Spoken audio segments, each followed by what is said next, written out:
got a 4-part series out now, Untold, the Swamp King, and this is on the Florida Gators during the Urban Meyer dynasty. And I watched the first 3 episodes. The 3rd episode was a little shaky for me. It was a little late at night. I'd had a couple of cocktails. First 2, though, I find it interesting. A couple of things. I would assume, we talked about this on the next round earlier today, that the creative control lied in the hands of Tim Tebow and Urban Meyer. You think? Yeah. And I did find it interesting that Urban Meyer, and look, that's a guy, if he's not your head coach, he's hated by everyone. Sure. But like the mat drills and how he changed the culture, for better or worse, however you consider it. I mean, he was hard-nosed as hell. And I did respect the fact that, boy, he came in and changed things quickly. Well, how do I say this somewhat diplomatically? I came away with the same feeling you did. And watching it unfold, my first thought in my head was, how in the world would you get away with doing that? The mat drills were crazy, right? Now. And listen, I'm a mat drill guy. I'm all for mat drills. I'm all for gassers. I'm all for suicides. I'm all for everything that it takes at 5:30 in the morning to weed through guys. All right. And I loved how Brandon Seiler put, if you were a superstar, he treated you like one. Yeah. You couldn't play with a darn, he treated you like that. And the only way that was changing is if you became a superstar. And all I thought about the whole entire time watching it, the whole entire time, was that is 40 to 50 kids entering the transfer portal if that's today.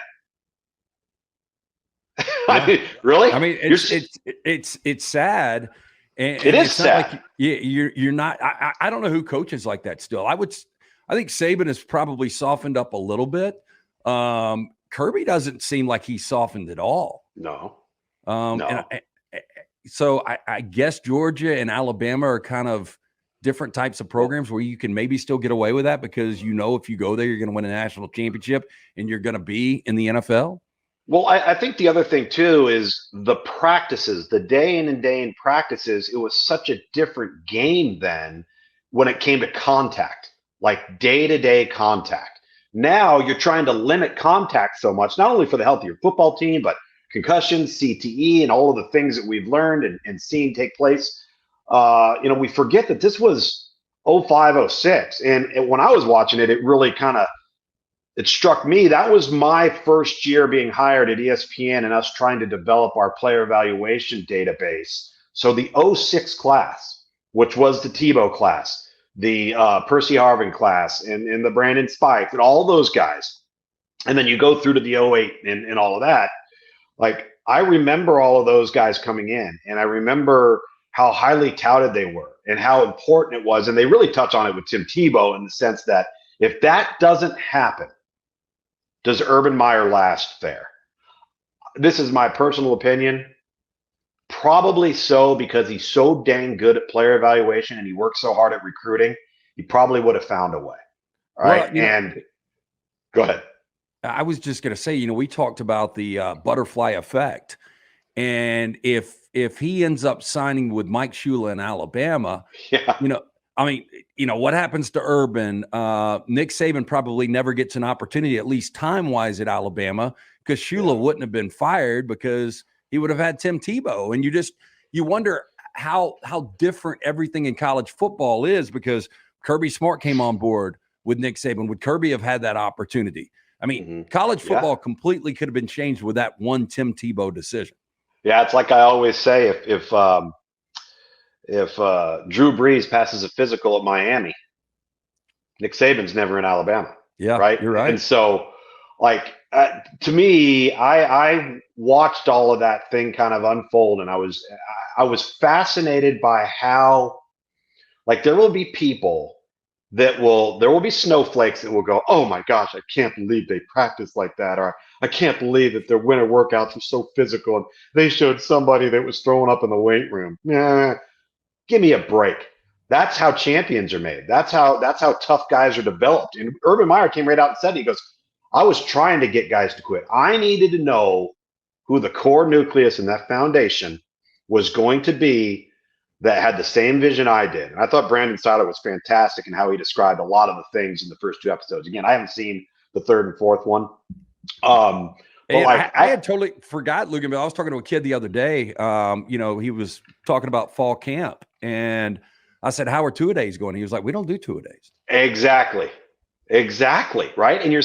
And like not to, I remember I had an old college teammate of mine, and he said, have you ever noticed on Instagram, you've got all of these team Instagram posts, and they're all showing all these videos of their team and in fall camp, and like everybody's hooting, hollering, and like jumping around. Lance, I'll tell you right now, when I was in fall camp, like there wasn't anybody hooting and hollering. There wasn't anybody hopping around.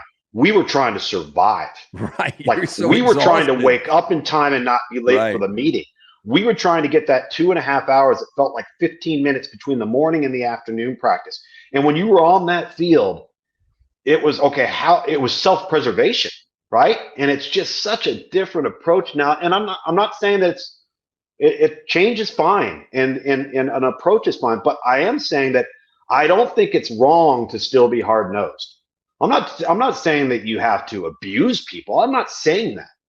But there's always, I don't know if you've ever seen that meme on social media, and it shows like Tebow, Saban, and it might be Will Muschamp, somebody else, and they're screaming at somebody. And it basically says, if you really want to be great, get ready for some ass chewings. Right? And it's not an attack. It's not personal. Nobody's disrespecting you. But I think Nick Saban uses the quote. He said, what some people see as an attack, other people see as motivation or as criticism. And, and what type of person are you when that happens to you? It's funny. We're going to sound like the old guy saying this, but I think it's Scooter Braun, the manager right now for Demi Lovato and Ariana Grande and Justin Bieber, and they've all fired him. And people are starting to dig, and they're trying to figure this out. And somebody said he's just too big of an asshole now, and people won't put up with that anymore. Like coming out of the pandemic, people are scared to death to upset anyone because people don't want to work anymore. They don't want to get yelled at. I don't know. I've always thought that that building a thicker skin by learning from mistakes and being taught the right way with people that have discipline is the right way to do this. But I think those days are over because of the transfer portal. They are, and it's unfortunate. And I'll say this too, is the only way you truly, really get away with coaching hard now is if you're winning on the field, if you're competing for championships. And if you're not, then it's going to be over really, really quickly. And listen, there's different ways to skin a cat. There's different ways to go about it. And you got to, push buttons and see how certain people react. And I think it was John Madden that said, you can't treat everybody exactly the same, but you can treat everybody fairly. And every situation may dictate that differently. And I think there's some truth to that without question. But those who can handle getting yelled at, getting coached hard, and realize that it's not intended to disrespect them or to be a personal attack on them are ones that will flourish. And those that have a hard time with that are generally the ones that will pack up their ball and go home.